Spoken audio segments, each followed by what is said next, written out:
Good early afternoon. We are live. I'm Andy Andrews. You've joined us on the Blue Plate Special. No food, just laughter and observations. A little bit of thinking if you want to, but no food. You know, we had a sign out there in front of the wharf, and it says Blue Plate Special. And we got to thinking, I wonder if people think there's like food. People might have thought it was bad food because nobody came in because of the sign. But anyway, we're glad to have you here. If you are here for the first time, we are glad to have you here. And if you're here for the first time, you'll quickly find out we really kind of don't know what we're doing here.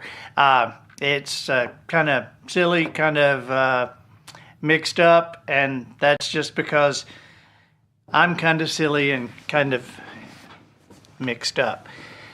But we're broadcasting live from the wharf in beautiful downtown Orange Beach, Alabama. We're in the financial district of Orange Beach. We're in one of the skyscrapers, the tallest building in Orange Beach. We're on the second floor of the wharf, and we're here. If you haven't been to the wharf, you need to come. Just come. Sand Dollar Lifestyle is our clothing sponsor. They provide T-shirts for me. You remember when you used to watch a game show and they go, Monty Hall's Wardrobe by Botany 500, or Wink Martindale's jackets provided by Dicker and Dicker of Beverly Hills. Well, here, Mr. Andrews T-shirts provided by Sand Dollar Lifestyles. And so Sand Dollar Lifestyles is the cornerstone of the wharf. They're this big, massive building that has everything down there. I mean, literally, they have everything. And if you want it, you can go in there and get it. And then come visit us, too. Also, when you're here, you need to stop, have your pictures taken on the escalator statues. This is it's kind of historic because of that. Not many people have outdoor art to the degree that we do, but we have there are marlin statues down here, and we have escalator statues, and they're full-sized, lifelike. They're incredible. So you can have your picture taken with them, send them, post them online. Heather Olson, glad you're here. You shared in Utah. Thank you for sharing, and you shared to I guess to Facebook, and we're on Facebook, YouTube, LinkedIn, WisdomHarbor.com, X, formerly known as Twitter. Every time I say X, formerly known as Twitter, I always think of that little weird symbol, formerly known as Prince. You know what I'm saying? Oh, yeah. Anyway, and we're on some other things too. I just can't remember what they are right now. But, I'll tell you that in a minute. I'm aggravated about something, but I'll tell you in a minute what it is. Sandy Atkins, hey, from El Salvador. You've got a girlfriend in Pensacola? That must be tough to live in El Salvador and have a girlfriend in Pensacola. I mean, I would think that if you lived in Mobile and had a girlfriend in Pensacola, that would be a trip. But to live in El Salvador and have a girlfriend in Pensacola, probably don't spend a lot of weekends together, do you? But anyway, I'm glad you have a girlfriend. I'm glad she's in Pensacola. Christy Woods, my sister. Hello. Devin McFarland. Hey, buddy. Good to see you. Roberta Ramsey from Panama City Beach. Do you know who Roberta Ramsey is? We have a studio full of people here today, and we're making this jacuzzi day in Wisdom Harbor Studios. Everybody in the studio is in jacuzzis. There are 4 and 5 person jacuzzis, so they're scattered in throughout here. And if you will, turn the bubbles down, just because I know we have the sound piped out there for you guys. You can't see them here, but we turn the cameras around, maybe you see them. But turn the bubbles down so you can hear, and please, no splashing. It is tough to clean up what you guys do sometimes on a jacuzzi day. Ryan Johnson in Utah. Hey, I was going to tell you who Roberta Ramsey is. Roberta Ramsey was my first ever date. She was my first ever date to the Valentine's banquet at church. She was beautiful and about a head taller than I was. Beautiful, blonde, and about this much taller than I was. I said, "Good evening, Roberta," to her collarbone. But I'm glad she's here. Marcy Crosser Taylor, good morning from Richland, Washington. Not so hot today. Tammy Nance, hey, how are you doing? South Carolina. Barb Walters from Ontario, Canada. Martin Simmons, the 92nd chapter of the Andy Griffith Show Rerun Watchers Club. Sylvia Wilson from Washington State. You finally get to tune in. You know me from Women of Faith? Huh. Do you guys know that I did that? I did. For 3 years, I was the token man on the Women of Faith tour. I mean, it was Sandy Patty, Amy Grant, Mandisa, Lisa Welchel, Tiny Person, it's so many different, and then 15,000 women and me. And people say, "What did you do?" Whatever they told me to do, that's what I did. Kind of like at home. Night Award from Grove, Oklahoma. We're glad you're here. We got a good show for you today. I'm going to gripe about something in a minute. Valley Grant from Texas. Here, let me go ahead and gripe. I don't know if any of you have already gotten the podcast in your email feeds today. If you're not getting our podcast in your email feeds, you just go on andyandrews.com and put in your email address on the VIP mailing list. Sign up at the top of the page, and every Tuesday morning the podcast will automatically come to you. And so this morning we have a podcast that came in. And what's the name of the podcast? It was, let me pull up the exact name. I'll have a... What do you believe when a loved one dies? That sounds right, yeah. Yeah, I think that's it. We didn't have a guest this time. It was just me talking, and which you either like that or don't, I guess. But it was just me discussing, what do you believe when a loved one dies? And so anyway, I hesitate to say which platform, because anytime we mention the name of them, they like shut us off the air. But their initials are FB. But it's like we had a link on there, or a video on there, of a singing group that's, they've got their video out there, and YouTube's got their video, and Gaither's got their video, and it's on everywhere. But FB shut down the whole thing, would not allow any of the thing to broadcast on their platform. So after this show, we will repost it with a link rather than a thing. So if you're wanting to watch it, we would love for you to watch it. I would love for you to watch it and repost it if you would like after you watch it. But it's a discussion of what you believe when one of your loved ones dies. We've had some of that in our lives recently, and you probably have too. That's part of being with us on this planet.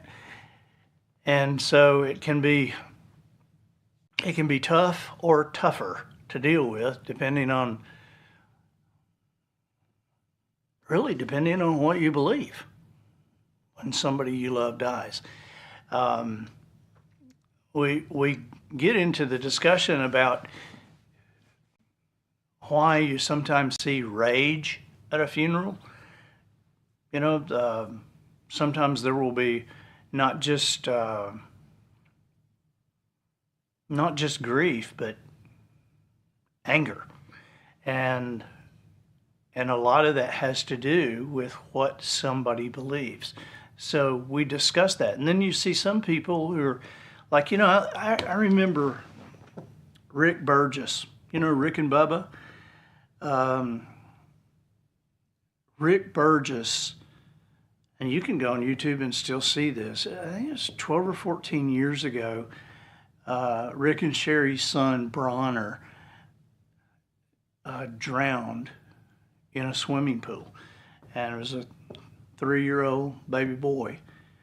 And it just was a punch in the gut to all of us. But astoundingly, Rick spoke at Bronner's funeral. You can see that on YouTube today. But I think about that occasionally, and I think, how was he able to do that? And the only reason he was able to do that was because of what he believed.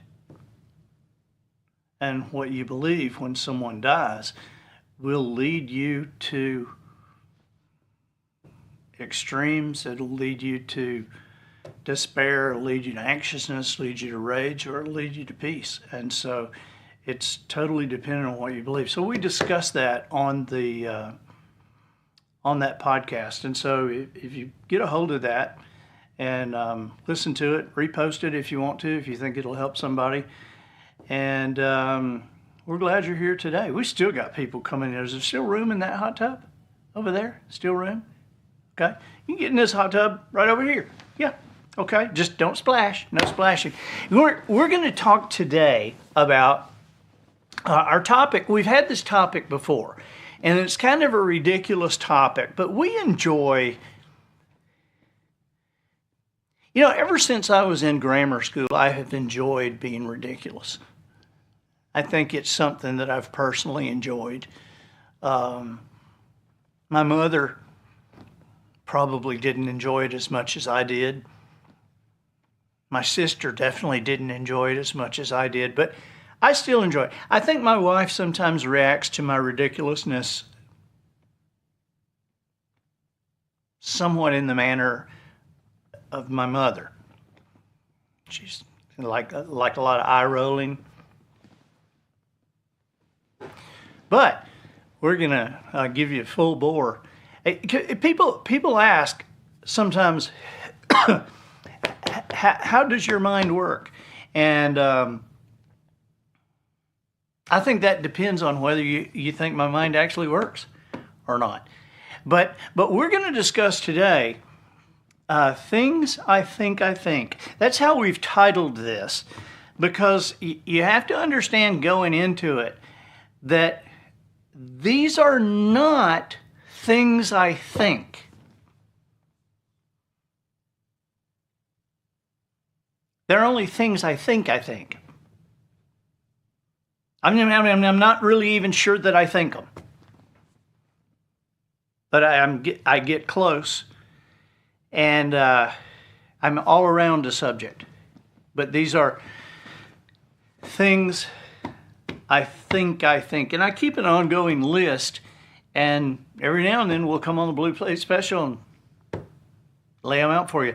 But your job is to not just splash the windows in here. Your job in the studio audience is to either laugh or roll your eyes, but you got to react some way. And you guys at home, your job is to share this with everybody, I suppose. Okay, so here's one of the things that I think. I've started drinking coffee with honey in it.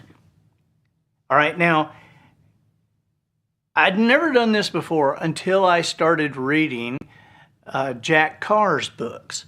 Jack Carr, he's the author of the thing Terminal List, which is on Netflix, and he's got 6 or 7 books. We've had him as a guest on our podcast, and his hero in the book is a guy who drinks coffee with honey in it, and people make fun of him. And so I was back there one day, and I thought, honey's better than white sugar. And I'm kind of a sissy coffee person. You know, I don't like really black coffee. So I've got to drink sissy coffee. And so I thought maybe this honey would be better for me than the white sugar. And I put it in, and I liked it. So I'm just telling you, I like it. But I've noticed now that I've bought 4 or 5 things of honey that honey, it almost always comes in bottles shaped like bears. And I think that's pretty insulting to bees. Because bears don't make honey. Bees make honey. And so I think to brand honey after an animal that steals it, I think is pretty insulting to bees. That's one of the things that I think. Now here's something that I am close to thinking. This is not, I'm still thinking I think it, but I'm close to thinking this. And that is that, we've known about vampires forever. And vampires are real, of course. But I think that they would be way more popular if they sucked fat.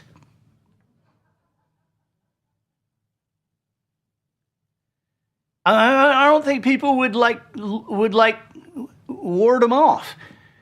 You know, I don't think people would put up silver crosses or mirrors or anything like that. I think people would take off their covers and just lay out. You know, if vampires sucked fat, it's like they'd put up welcome signs for vampires. Whew. You ever told your kid a dragon story? A story about the knights of the round table and fighting dragons.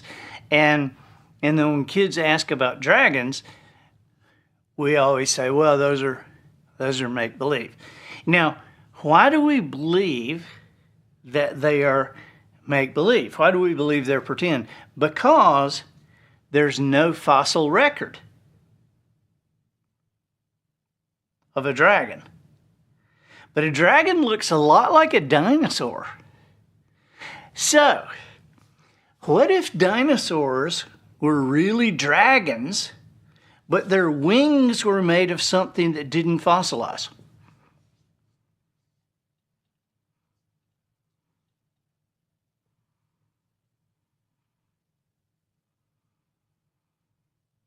I'm not asking for an answer. This is just something I think. Okay, here you go. School has just started around here. I don't know if it started where you live.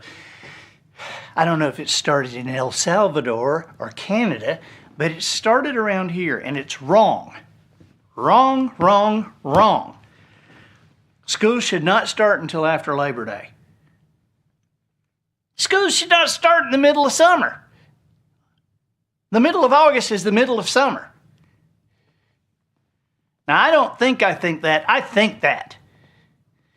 But while we're talking about school, and I got to say, I'm kind of an old person, and I still drive by schools and actively think, thank God I'm not in there.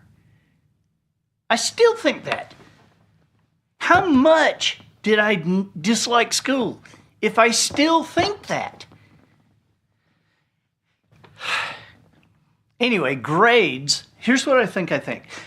Grades are seen as an example of how well a student is doing. Right? Yes? Okay, so if grades are seen as an example of how well a student is doing, Did anybody ever stop to think that student grades might also be an indicator of how well a teacher is teaching?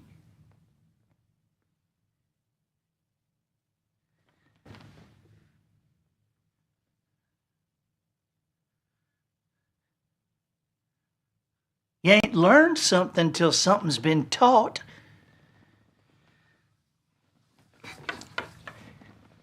Okay. Here's something I thought the other day. I saw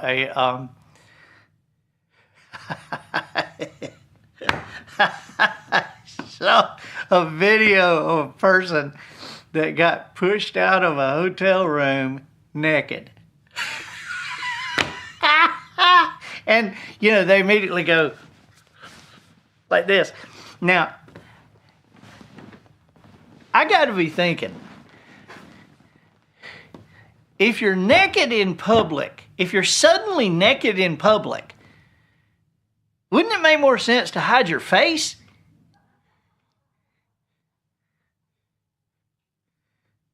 I mean, all that other stuff looks like everybody else's.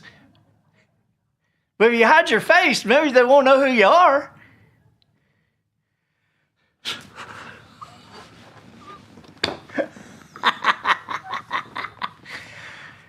I think that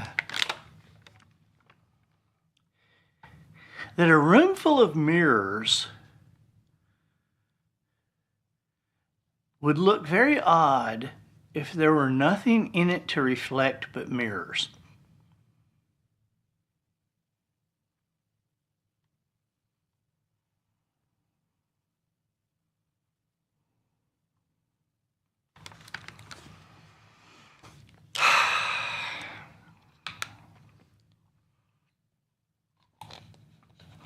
Matt, how much time do you think you waste every day on the internet?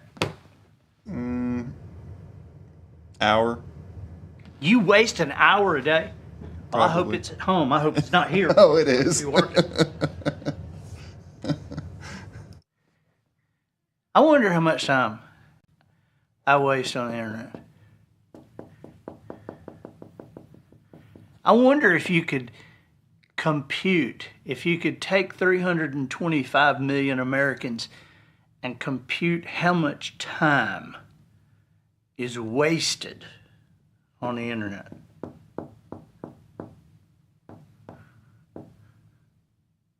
And I think the irony of that is that the internet was created to save time, wasn't it? The whole thing created to save time. And it has become the biggest time waster that we've ever seen in our lives. I also think that it's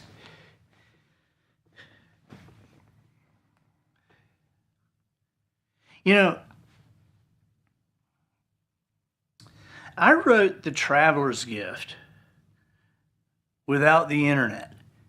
I wrote The Traveler's Gift going to the library and buying books. And then the next book I wrote after The Traveler's Gift, which was The Lost Choice, Dina Kilpatrick says, "It's me watching you away." No. You're watching it online. You're not watching it on the internet. So the book that I wrote after The Traveler's Gift was The Lost Choice, and I wrote that with the internet. And it was much easier to write a book with the internet than it was to write a book going to the library and doing the research in the stacks and buying books and ordering books and going tracking books down. But I gotta say,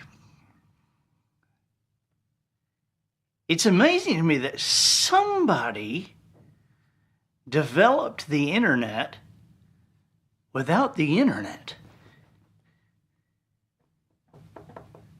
I mean, somebody invented the internet without the help of the internet. That must have been tough.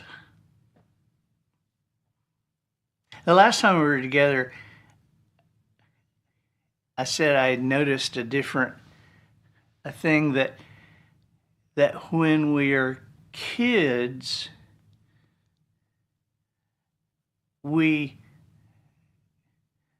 sneak out of our houses to go to parties. And as adults, we sneak out of parties to go home. Well, here's another one of those kind of things. As a kid, you can't cuss because adults are around. And as an adult, you can't cuss because kids are around.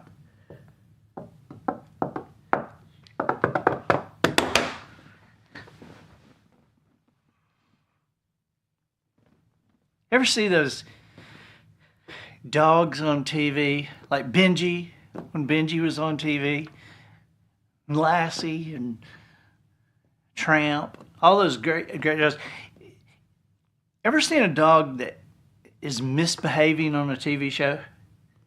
That the dog is causing chaos in the house, like the Brady Bunch's dog caused chaos in the house. It occurs to me that a misbehaving dog on a TV show is actually a well-trained dog in real life.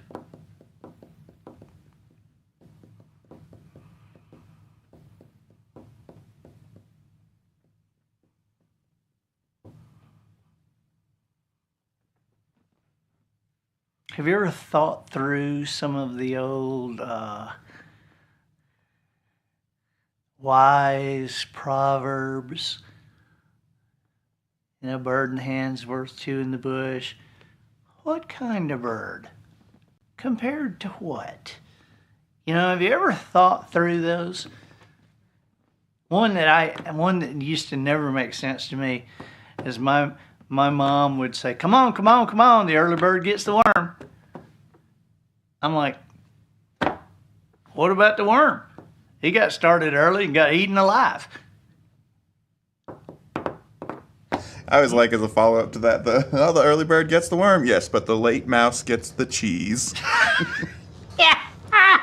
The second mouse gets the cheese, without a doubt.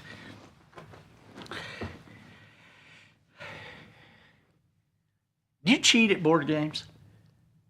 No. Oh, come on. Cheat? No way.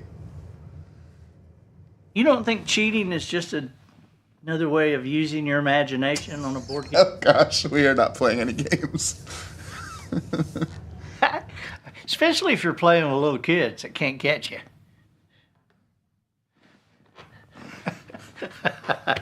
No, I didn't just roll. It's my turn again.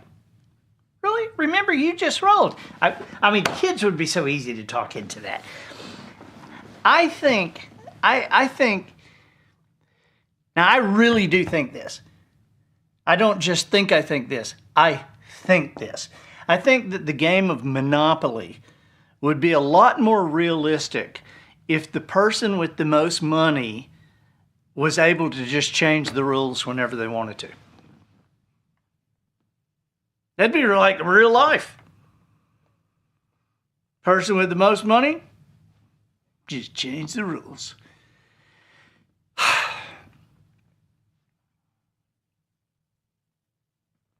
I realized I was on a cruise recently, and in the concierge lounge, there was different kinds of M&Ms. There was the peanut M&Ms, the regular M&Ms, the tiny little M&Ms, the peanut butter M&Ms, and I dropped a couple of those. I dropped a couple of peanut ones on the floor. They didn't even crack. And later, when I was eating them, I realized we don't really have any idea how powerful our jaws are until you try to break an M&M with your fingers. Try to smash one of those things with your fingers. And then you think, man, my jaws are really powerful. And I think it's ridiculous that all the companies are doing the different flavors. Like, Man, because we eat smoked fish with wheat thins and cream cheese, and so I'm like all the time buying original wheat thins, but trying to find original wheat thins in the middle of all that stuff. Low sodium wheat thins, ranch flavored wheat thins, sriracha wheat thins, nacho cheese wheat thins. I just want just wheat thins. Could I just have some wheat thins?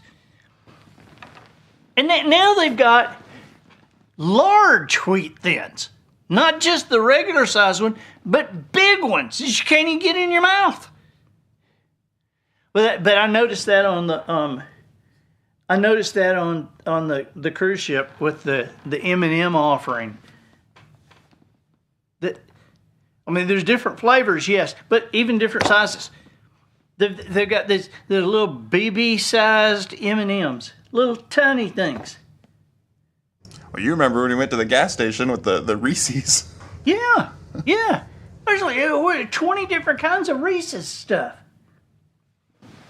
But what's the deal with I don't get the size thing. I get the flavor thing, but the size thing baffles me. Especially with the little M&Ms. Because somebody looking at them going, I like M&Ms, but those things are just so dang large. I just wish they would just make some tiny ones for me. Who's the market for this? I think, and I don't just think I think this, I think this because I have stood in a Buc-ee's bathroom and watched this. Okay, so I have watched this happen. The hand dryers, I think hand dryers are a really good way to waste a couple of minutes before you wipe your hands on your pants.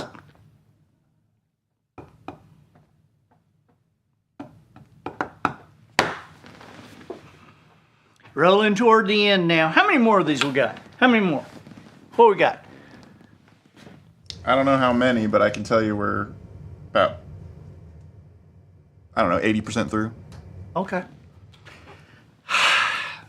Man, I was full of it today. Good grief. I thought this when I was in a hotel and the electricity was out and I had to walk the stairs. I thought that if elevators didn't exist, penthouse apartments would be for poor people.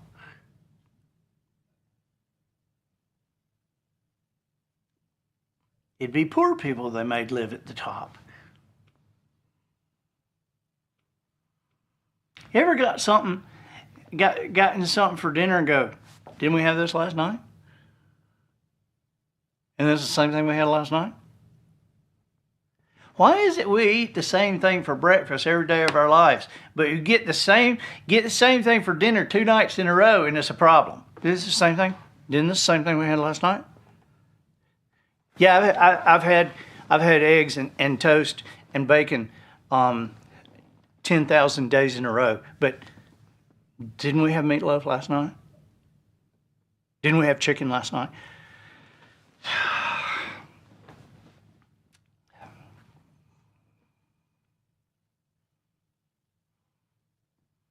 When you hear somebody talk about an empty room, has it ever occurred to you that not a single person ever has been inside an empty room?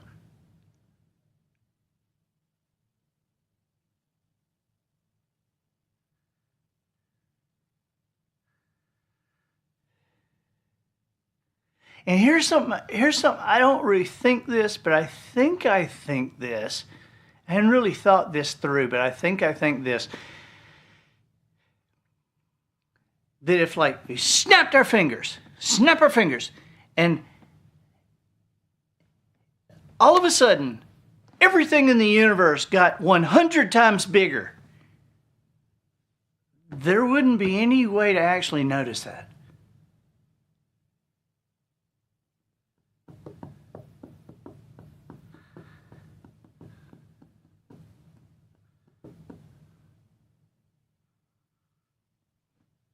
All be relative. People say life is short, but it's the only thing we'll ever experience.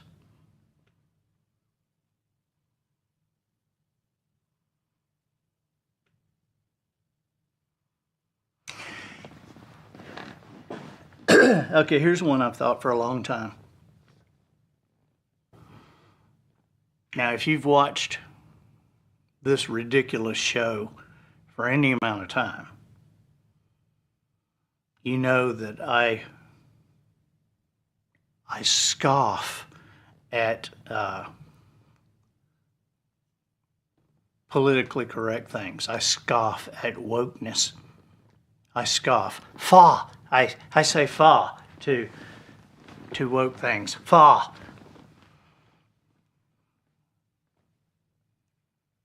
So this may be one of those things that offends somebody. But this makes perfect sense to me. I don't just think I think this, I think this.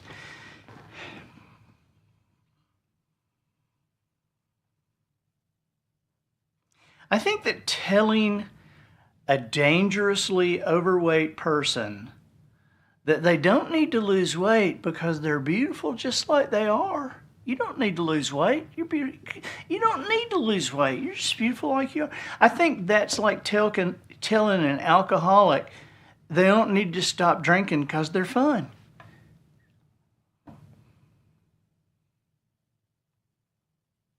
You don't need to stop drinking. You're fun. You're just fun.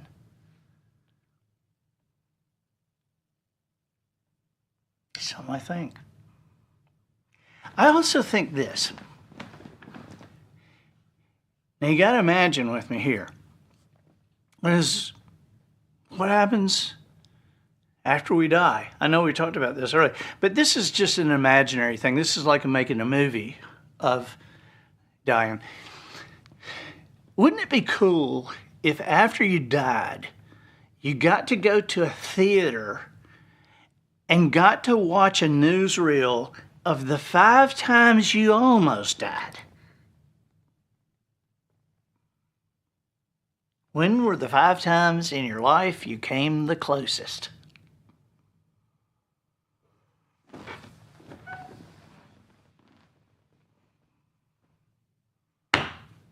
I had a crown fall out the day before the cruise to Alaska. The day before, not the day after, the day before.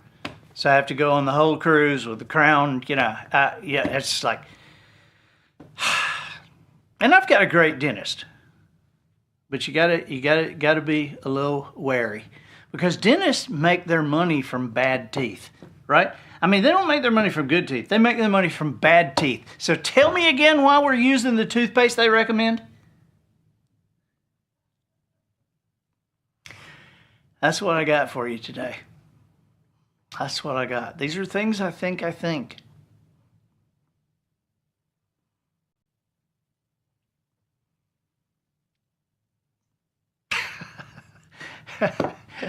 Marcy Carlson Taylor says, I love this show. You remind me of my brothers.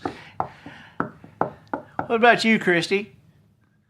Do I remind you of your brother? Man, my poor sister. I sometimes in my weak moments, I admit to terrorizing her when I was a kid. I would